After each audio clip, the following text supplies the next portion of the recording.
I'm Sarah. I received the call in the middle of my shift, the kind of call that rearranges the structure of your world in a single breath.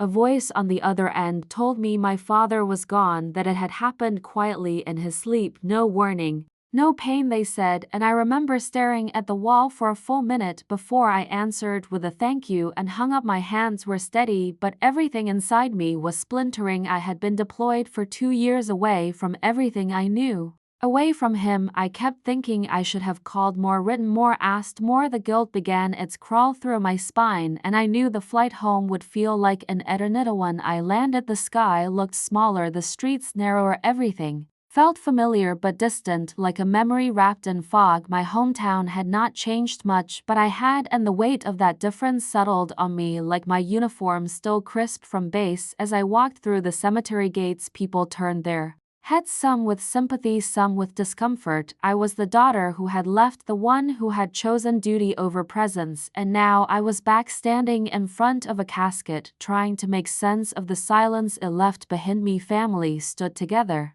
but it felt like a play. Mother in black, her hands gripping a tissue too tightly. My brother David in a tailored suit, pretending he had not been crying. My sister Julia wearing sunglasses, though the sun was hidden behind clouds. There were hugs, brief words of condolence, but no real warmth, not the kind that lived in the corners of our house when I was little, not the kind I remembered from Sunday mornings with Dad reading the paper and drinking his too sweet coffee after the service. They invited me back to the house, our house, the one my father built piece by piece with his own hands, but it no longer smelled like him. The scent of old wood and pipe tobacco replaced by lavender and lemon. The furniture rearranged, photos taken down, shelves dusted clean as if they had started scrubbing him out of it. The moment his heart stopped, I walked down the hallway and everything felt off. Even the floor creaked differently. In the living room were papers neatly stacked on the coffee table, not sympathy cards, not letters of love, but legal documents, property transfers, bank statements, trust forms. I asked about them, and Mother smiled, that strange polite smile that never quite reached her eyes. She said everything had already been handled, that Father had made his wishes clear, that there was no need for me to worry. She said it as if I were a guest, as if my presence was temporary, inconvenient, barely welcome. I asked about the will. She said it was simple, straightforward, nothing complicated. I asked if I could see it. She said it was with the lawyer and that I should just trust them, that everything was done properly, but something in her tone felt rehearsed, and when I looked at David, he looked away, and Julia changed the subject. I had spent years learning to read people under stress, under pressure, in foreign lands where hesitation could mean death, and every instinct in me told me they were hiding something. That night, I stayed in my old room, or what used to be my room. The posters were gone, the bed had been replaced with something smaller, the bookshelf empty except for a few decorative candles. I sat on the edge of the bed, still in uniform, holding the photo I kept in my wallet, the one of me and Dad at the lake, fishing line tangled in my hands, his arm around my shoulder, his laugh frozen in time. He would never have done this, not to me, not unless someone had made him or lied to him or taken control while I was away. Next morning, I called the lawyer, pretending to be casual, asking for a copy of the will. He hesitated, told me everything had already been distributed according to the terms, and that he was told I had declined to be involved.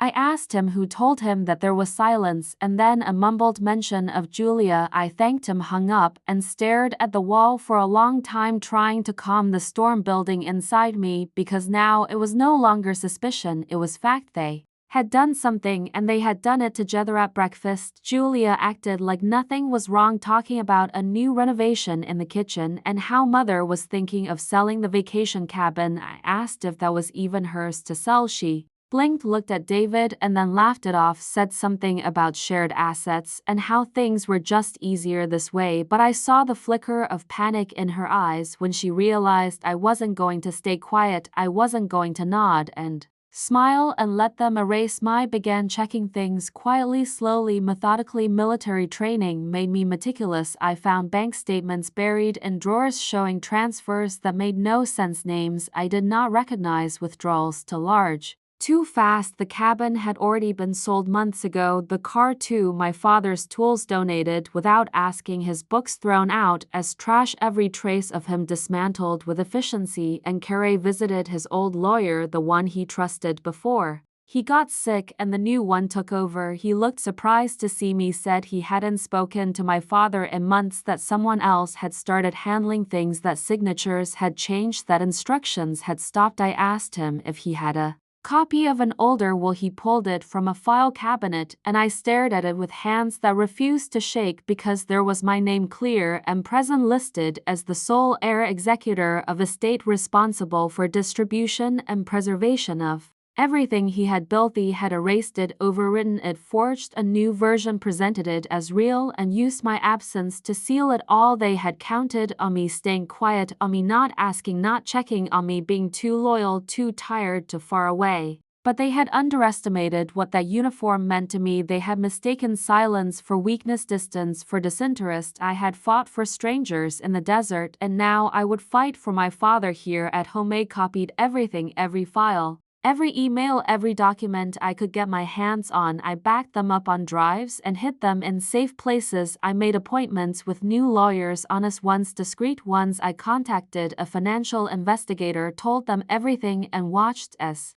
their eyebrows raised higher with every page I showed them. This was no mistake. This was coordinated theft, betrayal, orchestrated by blood. For days I said nothing. I played their game, smiled, nodded, asked no questions. I let them believe I had accepted their story, that I was grieving too much to think clearly, and in that silence I began to build a storm, piece by piece, fact by fact, name by name. I learned who had helped them, which notary had signed off on the changes, which banks had accepted the transfers without verification. I learned who had looked the other way and who had gained from it. I found one of my father's old friends, a retired accountant, who remembered the old will, remembered my father's anger when the new lawyer suggested changes, remembered how he had insisted that I be the one to handle everything because I was the only one he trusted. He said my father had been planning to tell me, but I had been redeployed before he could, and then things had happened too fast, too suddenly, and the silence had swallowed it. Ali visited the storage unit where they claimed nothing was left and found 3 boxes hidden in the back labeled with my name. Inside were letters my father had written, receipts for purchases, photos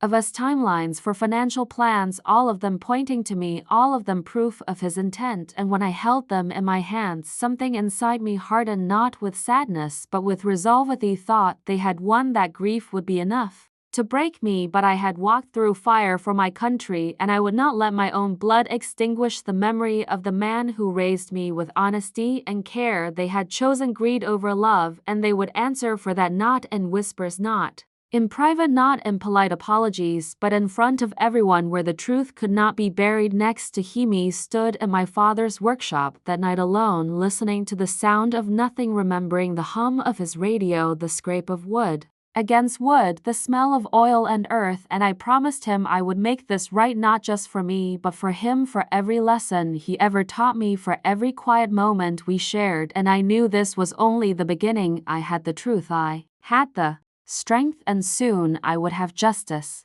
I woke up before the sun, my body still locked in the rhythm of base life, eyes scanning the ceiling, already piecing together what the next steps would be. I wasn't in uniform, but I carried myself like I was, every movement deliberate, every breath measured. I walked downstairs, and the house was quiet, not peaceful, but empty, like a place recently abandoned, too clean, too cold, too hollow. My father's house was no longer his, and no longer mine. It had been stripped of its soul and replaced with something synthetic, something pure. Titi poured myself a cup of coffee and sat at the kitchen table, letting the steam rise and disappear as my thoughts swirled with it. I had the documents, the statements, the will, the storage unit key, and the old letters, each one a nail in the coffin of their lies. But that wasn't enough, not yet. I needed the full picture, the how, the when, the who. I needed to understand who signed what, and when they did it, and how they made sure no one would question it. And I needed to do it quietly, with patience, precision, and no room for Rory. Started with the lawyer, the new one. The name on the bottom of the documents was familiar in a way I couldn't place, but when I looked him up the pieces started to fall into place. He was a cousin of my brother-in-law, connected by a thin line of marriage and business, someone who had been in our orbit for years but never close enough to raise suspicion. He had a small practice, mostly wills and estates, and had taken over my father's legal affairs just a few months before his death. According to the date stamps, the new will had been signed 6 weeks before my father. Passetti called his office using a fake name, asking about estate planning, pretending to be a new client interested in changing an old will. The secretary told me he was very experienced with cases where families wanted to restructure things quickly and discreetly. She said it like a selling point, like something to be proud of. I thanked her, hung up, and felt the rage bloom quietly under my skin, because now I knew this had been planned, not just in panic, not just in the chaos of grief, but with strategy and intention. My next stop was the bank where my father kept most of his accounts. The name was the same as it had always been, but the account access had changed. I remembered going with him years ago when he added me as a co-signer in case of emergencies, but when I asked the teller to check the records, she said I was no longer listed. I wasn't even authorized to view balances. I asked when that had changed, and she said the account had been altered 5 weeks before his death. All changes authorized by power of attorney granted to Julie. I thanked her and left, my hands in fists by my sides, heart pounding. I sat in my car and stared at the dash. The timeline was lining up too cleanly. Power of attorney granted, then new will signed, then accounts changed, then assets sold. It was a sequence of quiet theft committed, not with guns or threats, but with signatures and access, and the assumption that I would never question it because I was far away and too loyal to imagine. Betriali remembered my last conversation with him over the phone 2 months before he died. His voice had been tired but warm. He asked about my deployment, asked if I was safe, if I was taking care of myself. He never mentioned being sick, never mentioned any legal changes. He said he was proud of me, that he missed me, and that he hoped I would come home soon. There was no urgency, no finality, no hint of the storm that was already brewing in the background. It was a normal call, the kind you take for granted until you realize it was the last. He visited our old neighbor, Mrs. Hampton, who had known my father since they were children. She hugged me tight, told me how sorry she was, how much she missed seeing him in the yard pruning his roses, drinking his tea, asked her if he had been unwell, if he had ever mentioned changing his will. She looked surprised, said he had been a bit slower, sure, but still sharp, still stubborn. She said he had mentioned wanting to make sure I got the house, that he was glad I was responsible and grounded, and that he didn't trust the others with long-term plans. Her words hit me like a blade because they matched the man I knew, not the man they were painting in their lies. She gave me an envelope, said he had asked her to hold it just in case. Inside was a letter written in his tight handwriting, dated 6 weeks before his death, addressed to me. He said he hoped I was safe and that he wanted me to know he had finalized everything to make sure I was protected, that I was to take care of the house and the accounts, and that if anything ever seemed off, I should trust my instincts and fight. He cried, then quietly sitting in her living room with the letter in my hands and her hand on my shoulder, because it was the first time since I returned that I felt seen, that someone believed me and that I wasn't going crazy imagining betrayal and shadows that were real. I thanked her, promised to return soon, and walked out into the cold with my father's voice echoing in my head, telling me to trust myself. I began building the timeline more deliberately. Dates, signatures, transactions. I compared handwriting on the will to older letters, saw the difference in pressure and formation, and the way his S curled differently when he was calm versus stressed. The new will had none of his personality. It was neat, too neat, like a form filled by someone mimicking him, not someone who had lived through decades of family mess and stubborn pride. Took photos, scanned documents, created folders labeled with everything, names, places, amounts. I wanted it all. I needed to understand who helped and why, not just my siblings, not just my mother, but anyone who signed anything, witnessed anything, filed anything without asking questions. I found the notary, a man who had certified the new will. He was listed as a witness too, but when I called his office, he was no longer working there, retired, suddenly moved out of state. His phone number disconnected, his email bouncing back. He visited the city records office and requested property transfers. The house had been moved into a family trust controlled by Julia. The cabin had been sold to a friend of David's 3 weeks before the funeral. The sale rushed below market price with minimal paperwork, the tools, the workshop, the old car, all listed as donations to a non-profit that didn't exist. I checked the tax ID, it was a fake, and the address led to an empty lot. Downtown. Everywhere I turned, the evidence grew heavier, more layered, more undeniable, and with each discovery I felt my calm solidify. I wasn't angry, not anymore. I was resolved, cold, focused, methodical. They had done this to me, to him, to everything we had built, and now it was my turn to move, not in rage but in strategy. I contacted an attorney, a real one, sent him everything, and watched as he paused reading, then said, "This is bad, this is criminal." And I said, "I know now, what do we do?" He began drafting letters, requests for documents, statements of contest. I gave him access to everything and told him to move quietly, not yet public, not yet explosive, because we were not ready, but we would be soon. I reached out to a journalist, someone who had once interviewed my father for a local paper about his business years ago. I told her there was a story and that when the time came, I would give it to her whole and unfiltered, and she said she would wait. He attended dinners, pretended to smile, watched as they toasted themselves for managing things so well. Mother talking about travel, Julia talking about renovations, David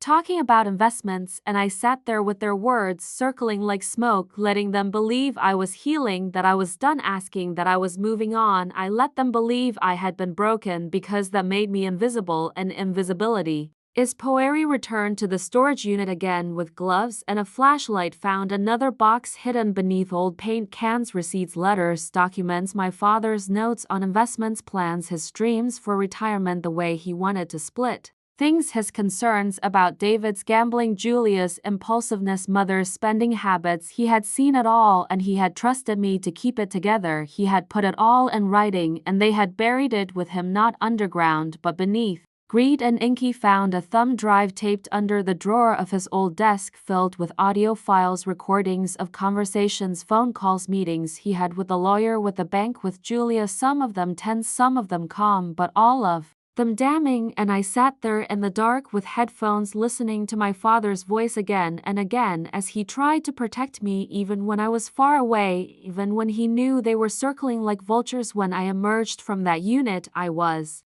no longer unsure, I was no longer afraid, I was no longer grieving in confusion. I was ready. The foundation was built, the facts aligned, the plan in motion. They had tried to erase me, but all they had done was give me the map to find them, and now I would not stop, not until everything they had taken was laid bare for the world to see, and the silence that they built their theft upon was broken by the sound of their shame. I did not sleep that night, not out of fear or anxiety, but because the silence was too valuable to waste. I sat on the floor of my childhood room, surrounded by open folders, scanned documents, photographs, sticky notes, receipts, and timelines. The drive with my father's recordings resting on the table like a weapon, not forged in metal but memory. I replayed every voice, every phrase, every hesitation in their tones, and wrote down every name they mentioned, everyone they trusted, everyone they feared. The picture was becoming complete, but the frame was still forming, and I needed it solid before I made my movie. The next day, I drove to the edge of town to visit Mr. Landon, a retired detective who had once worked with my father on a local veterans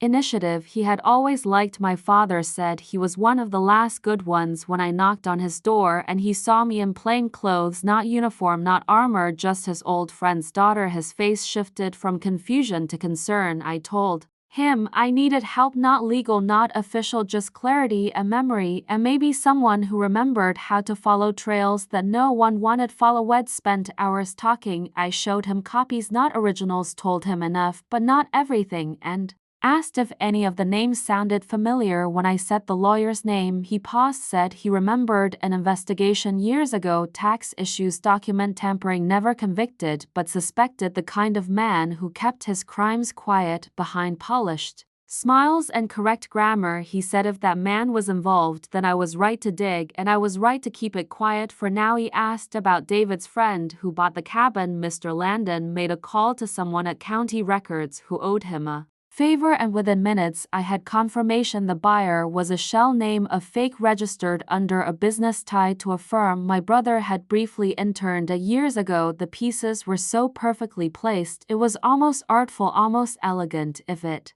hadn't been built on betrayal, it might have been impressive, but instead it made my skin crawl. That night, I created a new wall in my mind, stringing connections between names and dates and signatures and whispers. Julia had filed for power of attorney. After convincing my father he needed a second pair of eyes, David had arranged the financial shift using connections from school. My mother had played the grieving widow with expertise and coldness, and every step of the plan had been timed to my absence, to my silence, to the assumption that distance meant detachment. They had sold the workshop and buried the proof, thinking no one would ever question why the donation receipts were issued by a non-existent nonprofit. The bank account had been funneled into offshore assets under false names, and yet they had overlooked the small things: forgotten emails, automatic backups, USB drives hidden under drawers, and the echo of a man who saw what was coming but had no time left to stop. I reached out to a forensic accountant through a contact at a veterans network, told them I needed quiet work, clean tracing, slow and deliberate. We started following the money transfer by transfer, name by name, until the web became clear. The will was not just rewritten, it was restructured with legalese meant to confuse, delay, deny. The money wasn't just stolen, it was laundered through old associates, old favors, people who owed them things or simply didn't care. My father's death certificate had inconsistencies: time of death marked incorrectly, the attending physician listed as someone who hadn't worked at that hospital for months. I followed that name to a forged signature, which led to a notary stamp that belonged to a woman in another state entirely. I began to realize the scope of what they had done was larger than I thought, not just a greedy family but a system. They had built a small but efficient fraud machine, and I was standing in the middle of it, holding its blueprint. I returned to the house for Sunday dinner, acting tired, distracted, distant. Let them talk over me about meaningless things: renovations, sales plans, my sister bragging about how much the house would fetch on the market, David talking about investments in a new property, mother asking if I had looked into transferring my military benefits into something more domestic. They were digging again, gently trying to steer me somewhere away from truth, and I let them, because the more they spoke, the more they revealed not just facts but patterns, personalities, weaknesses. After dinner, Julia left her phone unattended for a moment, and I saw a message flash across the screen from a contact labeled G. It read, "No one suspects anything yet, relax." I memorized the number and later traced it to a financial consultant with a sealed record in another state, another ghost in the web. I began compiling everything into a digital file, encrypted and backed up twice, once online, once hidden physically. I labeled it Truth Phase 09. I spent the following week visiting places from my childhood: the ice cream shop where Dad used to take us, the library where he read the newspaper, the hardware store where he argued about the price of nails with the owner, not because he couldn't afford them, but because he liked the debate. In every place someone remembered him, and in every memory was the same man, kind, stubborn, honest, the man they had erased on paper but not in people. I printed the old will, enlarged the signatures, overlaid them with the new ones, showed them to a handwriting analyst. Off the record, she said it wasn't even a close match, and when I showed her some of the documents Julia had submitted for power of attorney, she laughed and said these were the kind of fakes that got caught in undergrad criminal justice classes. I asked if she would testify. She said yes, but I would have to make it loud and make it fast. He was ready, not for confrontation, not for closure, but for execution. Not in violence, but in exposure. I wrote letters, drafted statements, began outlining everything as a report for both legal and journalistic release. I had the timing planned, the people listed, the evidence organized, and most importantly, I had patience. I had discipline, I had purpose, and they had no idea they were still living in a reality built on stolen ground. My father once told me that when people show you who they are in moments of gain, you should believe them, not their apologies, not their excuses, but their actions and their choices. My family had shown me who they were when they thought I would never return, and now I would show them who I was: the daughter they tried to erase, the soldier they thought was too far gone, the woman they Could not break. The next phase was near, and I was no longer waiting, no longer wondering, no longer afraid. Their shadows were long, but mine was now taller. The morning I woke up and realized I no longer felt doubt was the morning. Everything changed, not in noise, not in drama, but in silence, the kind of quiet that comes after a decision is made in full, the kind that sharpens your focus and turns uncertainty into strategy. I sat at the kitchen table with the same letter from my father, the same files, the same screenshots and flash drives, and I began assembling them, not like a daughter clinging to her father's memory, but like a soldier preparing for an operation. Every file had a place, every signature had a match, every name had a path. I spent hours cross-referencing handwriting, timelines, notary stamps, transaction IDs, checking dates, confirming location tags. I had already built the map, but now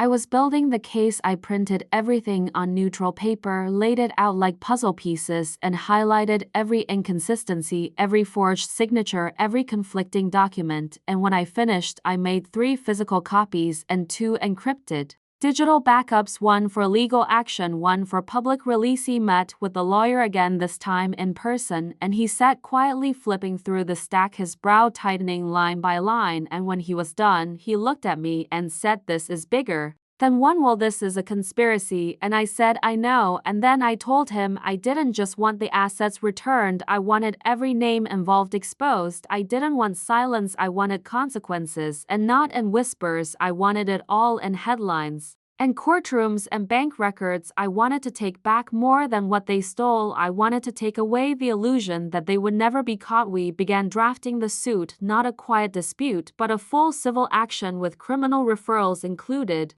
We listed every piece of evidence, every date of fraud, every property transfer, every name that had touched the documents. I provided sworn statements from the handwriting analyst, from my father's old lawyer, from the notary who had originally signed the legitimate will, from the accountant who remembered my father's final intentions, every testimony consistent, every page numbered and filed and dated in parallel. I contacted the journalist again, gave her a preview, redacted documents, witness summaries, digital timestamps, audio file transcripts, enough to prove that there was a story she would not be risking her reputation to tell. She listened carefully, her voice steady and cold, and I knew she saw what I saw: a family that had weaponized grief to commit theft, a circle of people who had turned love into leverage and silence into profit. She agreed to begin prepping her article for release once the legal action was filed. At home, I played the part perfectly. I sat at dinners, I nodded, I asked about their lives, I smiled when they talked about vacation plans and home remodels. I let Julia brag about her new furniture, I let David complain about taxes, I let my mother sip her wine and speak of peace and family and healing. And all the while I was watching, listening, learning their patterns, their lies, their comfort in what they believed was complete victory. And it was in that confidence that I found my opening. Go night. Julia left her laptop open. I wasn't snooping. I didn't need to. I simply walked past and saw the folder labeled documents. I memorized the path. The next morning, I borrowed it under the excuse of needing a charger, and I copied everything: emails, contracts, PDF scans of the fake will versions, dated months before my father's illness, even began drafts with revision notes written by Julia herself, suggestions about language that would sound more like him, corrections that showed they were building this for a long time, long before they ever told me he was sick. He submitted those to the attorney. He smiled, said this was the nail in the coffin, asked if we could subpoena the rest. He said yes, and then we began the process. We filed in court, naming every party involved and requesting emergency holds on the assets until the matter was resolved. Within days, the letters arrived at their doors and the phones began to ring, and I sat in my room listening to the confusion, the panic, the hurried conversations behind closed doors, and I stayed quiet. They asked me if I knew anything. I said no. They asked if I had been contacted. I said no. They said it must be a mistake, and I nodded and said I was sure it would all work out, and then I closed the door and listened to the sound of their world beginning to collapse. He visited my father's grave that evening, the wind like the grass recently trimmed, the headstone clean and firm. I knelt beside it and laid a copy of the original will at its base, not to bury it but to mark the moment, the Moment truth returned to the ground he had been placed under, I whispered to the air that I was not finished, that there would be more, that I would see this through, not just for justice, but for memory, for loyalty, for the love they tried to counterfight over. The next week, the story broke. The journalist ran it with the headline, "Local family accused of coordinated fraud involving forged will and inheritance manipulation." The article included photos, names, redacted documents, professional opinions. It went viral in hours, picked up by national outlets, and talked about on social media with hashtags I never imagined would be attached to my family's names. I watched the news segments, the interviews, the speculation, and I felt nothing but resolve. Julia stopped going out. David deleted his social media. My mother canceled a charity event and issued a statement claiming confusion and sadness, but never denial, and that silence spoke louder than any press conference. The court issued temporary freezes on their accounts. The investigation expanded as more people came forward with similar claims about the same lawyer, a same notary. The same Trixie had exposed them, not in anger, not in revenge, but in precision, with facts and with patience. And now they were scrambling to rewrite their story, but it was too late. The paper trail was fireproof, the audio files timestamped, the witnesses credible, and I was just getting started. Teddy sent personal letters to a few of our extended relatives, the ones who had asked questions during the funeral, the ones who had looked at me like I didn't belong. I sent them copies of the court documents and the article, and I wrote at the end, "Now you know." Some responded with apologies, others with silence, but none with denial anymore, and that was enough for now. I didn't need their love, I didn't need their support, I just needed the truth to take root and grow and rot the lies they had planted in its place. They called me the next week, my mother. First, her voice shaky, asking if we could talk, and I said no. David tried to text asking why I was doing this, and I didn't answer. Julia left a voicemail full of half apologies and blame, and I deleted it before she could finish the first sentence, because I wasn't interested in their explanations, only their accountability. Had waited in silence for months, let them dig their graves with confidence and smiles, and now I was simply shining a light on what they had built. The darkness they thought would protect them had become the evidence against them, and I was no longer in the shadows, I was the storm, and the storm was just beginning. I woke up that morning to silence, not peaceful silence, but the kind that settles after an explosion, a quiet so deep it feels loud. I opened my laptop, and the news was still there: articles, interviews, statements, speculation, images of the people who once called themselves my family flashing across the screen, their names now connected with words like fraud, embezzlement, forgery, betrayal, and I watched it all with a stillness I could not explain, not satisfaction, not revenge, just a clarity that came from seeing the truth finally breathe without chains. Court proceedings had begun. The first hearing was set. The lawyer had filed everything exactly as we planned. Witnesses were prepped, statements notarized, recordings transcribed, every document triple verified, every motion sharpened like a blade. There would be no room for negotiation, no settlement behind closed doors. This would be public, transparent, and irreversible. The journalist had kept her word. The story was spreading, and now people were watching and asking and remembering and connecting their own dots, and that meant I had already won something more important than money or property. I had restored my father's name. I dressed in civilian clothes, but walked with the discipline that years in uniform had carved into my spine. When I entered the courthouse lobby, I saw them sitting together, Mother Julia, David, their eyes tired, their clothes perfect, their faces rehearsed. I walked past without a glance because I didn't need to see guilt in their eyes. I had seen it in their actions already, and that was more than enough. I sat with my attorney, reviewed the timeline once more, though I already knew every date by heart, every forged signature, every suspicious transaction, every whisper in the dark. The judge was direct, focused, unimpressed by sentiment, and the moment proceedings began, the weight of everything we had built landed like a hammer. Documents laid out, digital files projected for the room to see, sworn testimonies read in monotone but louder than any scream, the voice of my father clear in one of the recordings telling the lawyer, "I do not want anyone but Sarah to manage my estate." The room went still. I kept my eyes forward, hands folded back straight because this was not about rage, it was about restoration. Their defense was weak, fragmented claims of confusion, emotional distress, legal technicalities. None of it held weight under the pressure of proof, facts layered on facts, statements aligned from people who had never met each other, all telling the same story. My father was clear, his intentions were documented, and their actions were deliberate. It was not a misunderstanding, it was theft planned and executed with surgical cruelty. At one point Julia tried to speak, her voice trembling, hands shaking, and I could feel the eyes of the room shift to me, waiting for my reaction, waiting for a flinch or a tear or a glance, but I gave them none because I had given enough. I had given years of absence, holidays missed, phone calls unanswered, birthdays skipped, all because I believed they were still my family, and that belief had been the most painful lie of all. When we left the courtroom, reporters waited outside, cameras clicking, microphones pointed, questions flying. I said nothing, just walked past them, straight ahead, calm, measured, unshaken. Later that night, I received messages from people I hadn't heard from in years, childhood friends, old neighbors, distant cousins, most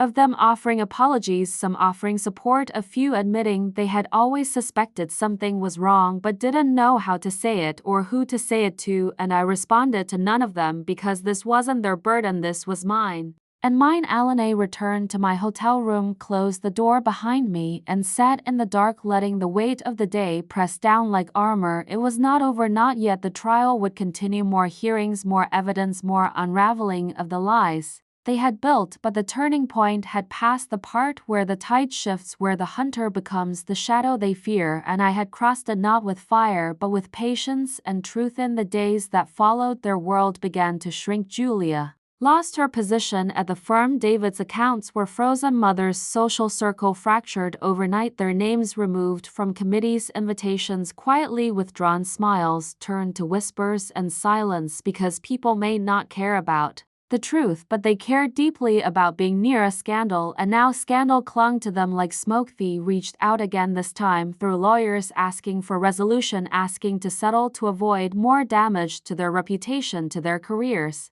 to their future. And my answer was a single word: no, not because I wanted to punish them, but because anything less than full exposure would mean they still controlled the narrative, and I would not let them walk away with the story half told. I spent time revisiting the places that still felt real: my father's old workshop, now locked and empty, the lake where we once fished, the bench in the park where he used to feed birds. I sat there listening to wind and the trees, remembering the simplicity of his presence, the quiet honesty and the way he lived, and I knew he would not want vengeance, he would want truth, and I had given him that, more than they ever gave him. In the end, the next court date approached. I prepared not just documents but words. I would speak not with fury, but with fact, not with emotion, but with the certainty of someone who had walked through silence and come out with fire. I would not raise my voice, I would not plead, I would only stand and tell them what they did and what it cost and what I rebuilt from the ashes they left, because in the end this was not about inheritance, it was about identity. It was about knowing that blood does not define loyalty, and family is not built on shared names but on shared truths, and they had broken every one of them, but I had picked them up one by one and built something stronger, something unshakable. They had written me out of the story, but now the story belonged to me, and I was just getting to the final chapter. The day of the final hearing began like any other, the sun rising without permission, the streets busy with people unaware that everything in my world was about to end and begin at the same time. I looked at myself in the mirror wearing a simple black suit, hair pulled back, face still but not numb. I did not feel fear or joy or even anger. What I felt was purpose, not the kind that shouts, but the kind that builds in the bones over time and weight and silence and breaks through, not in noise but in certainty. At the courthouse, the seats were full, more than I expected. Journalists, cameras, former neighbors, even strangers who had followed the story online, people curious to see how it would all end, to see if someone like me could really bring down an entire house built on blood and lies. My family arrived separately, no longer united, no longer confident. Julia avoided my eyes. David looked hollow. My mother walked slowly, makeup perfect but hands shaking. I watched them enter like actors on a collapsing stage, and I felt nothing but stillness inside the courtroom. My lawyer stood with me reviewing our statements again, even though we knew we would not need them. The truth no longer needed explanation. It stood on its own across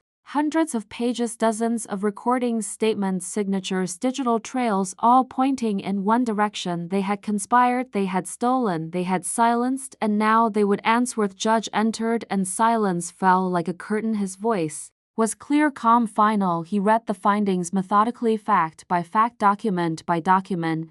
He acknowledged the forgery, the misuse of power of attorney, the illegal transfer of funds, the falsification of notary records, and the collusion that made it all possible. He said the evidence was overwhelming, the intention undeniable, and the damage both financial and emotional incalculable. Ruled the newer will invalid, reinstated the original one, named me the sole executor and rightful heir, froze their remaining accounts, referred their actions for criminal investigation, and authorized the reversal of property transfers within the limits of the law. It was not just a legal decision, it was a declaration of truth. I did not smile, I did not cry, I simply nodded once, the way soldiers do when the mission is complete and they know it is time to return home, even if the home is not the same, even if they are not the same. When we left the courtroom, the camera swarmed us, questions flew. I did not speak, but I looked directly at one lens and held my gaze because I wanted them to see me not as the daughter left out or the sister betrayed or the woman erased, but as the truth that refused to stay buried, the one they underestimated,